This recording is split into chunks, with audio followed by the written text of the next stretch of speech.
Is there really a Bible code? Hey guys, John here in the studio talking to you on a beautiful cold day outside. And I wanted to hop on to talk about the Bible code. I was watching my YouTube channel and Greg Braden came across my path there. And Greg was very big into his Bible codes and his decipherings, and these are the secret teachings and the hidden meanings and all of these sort of esoteric beliefs that the outcomes of our lives are predestined.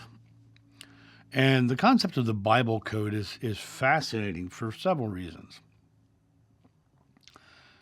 He talks about this code that is supposedly enmeshed all throughout the Bible, and you can do these searches and you'll find these words and all these different things.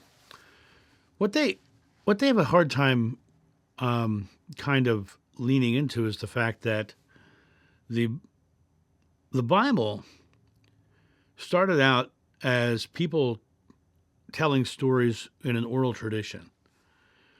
Then it got written down in Greek, and then it got translated into various things. And even the Aramaic Bible that's out there is translated from Greek.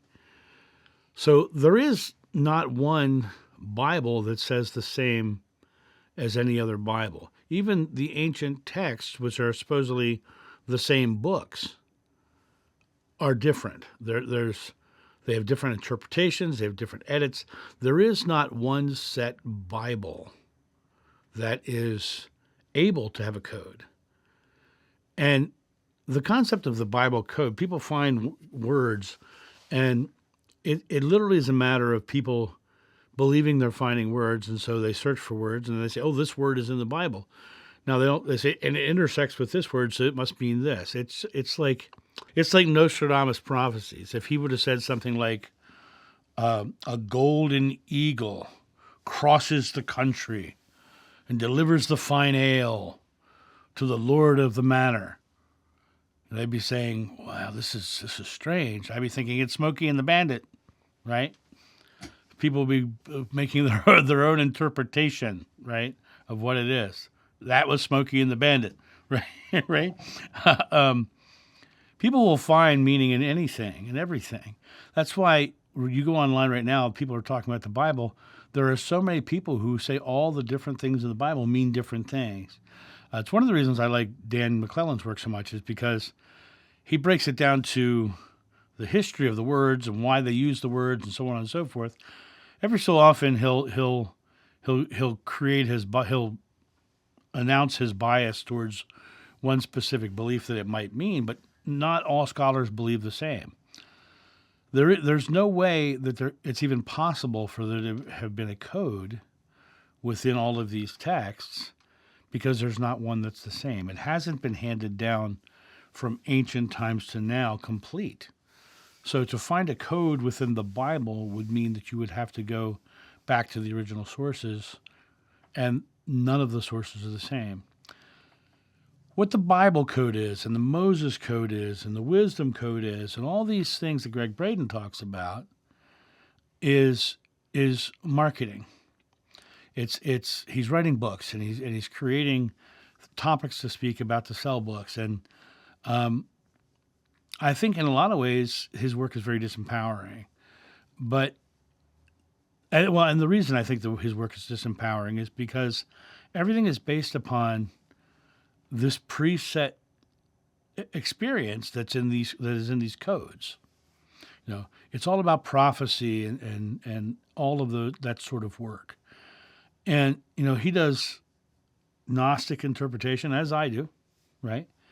And his interpretations are very far different from mine. And a lot of times it's because his interpretation is based around his own personal beliefs, and mine are based around mine, just like when you read them, it should be about yours. But when you look at this idea that there are these codes in place within, you're looking for a pathway outside of yourself. What my friend taught was about the pathway within, Turn to the doorway within, and you'll find the answers, right? When you seek a path is laid before you, but until you turn the path back to yourself, you never find the door. Well, that's the key, is all of these things, these codes, these interpretations are all pathways away from yourself. I would love to be able to say, boom, none of the ancient books exist. Let's start with a clean slate and just say we love each other and treat each other with kindness and respect, and not live into a world of hate and anger and stress and anxiety and judging people for believing differently and getting angry at people because they believe differently. That's not about them believing differently. It's about you needing to be right. And so when you look at these codes and all this stuff, it's just him creating a new dogma, him creating a new story. And why is he doing it? To create new books, to sell more books.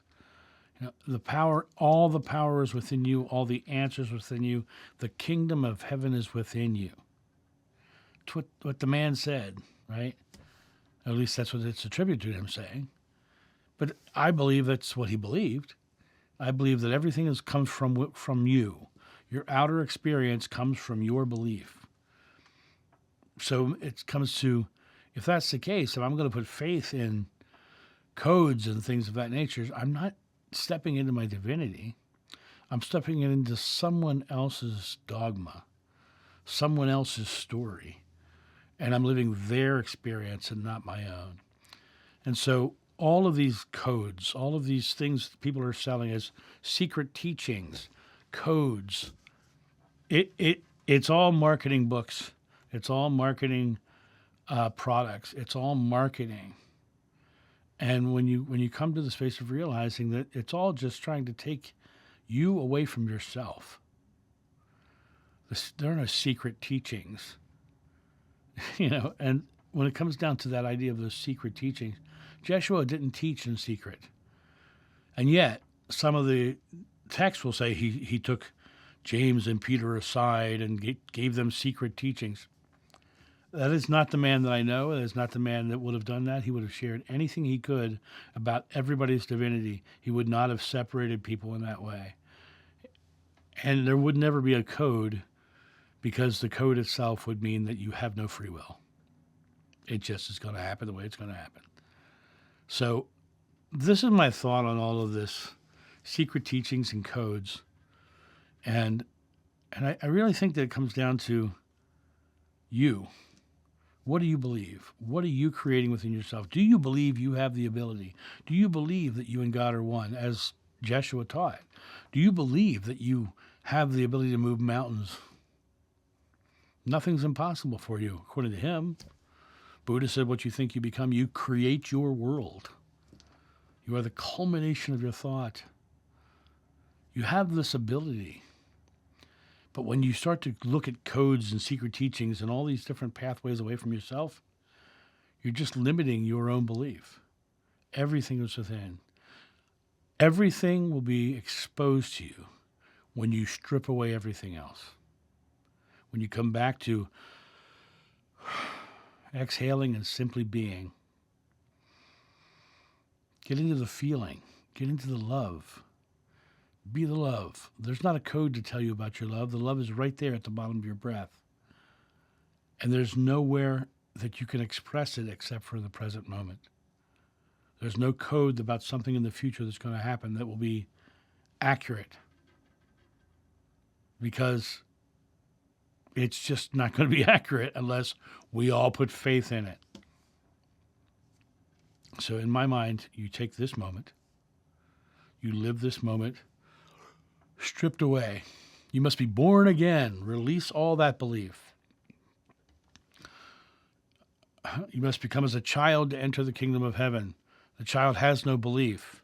It doesn't know about codes or any of those things.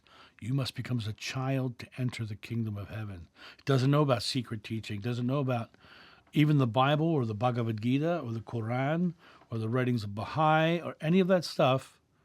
Doesn't know any of it.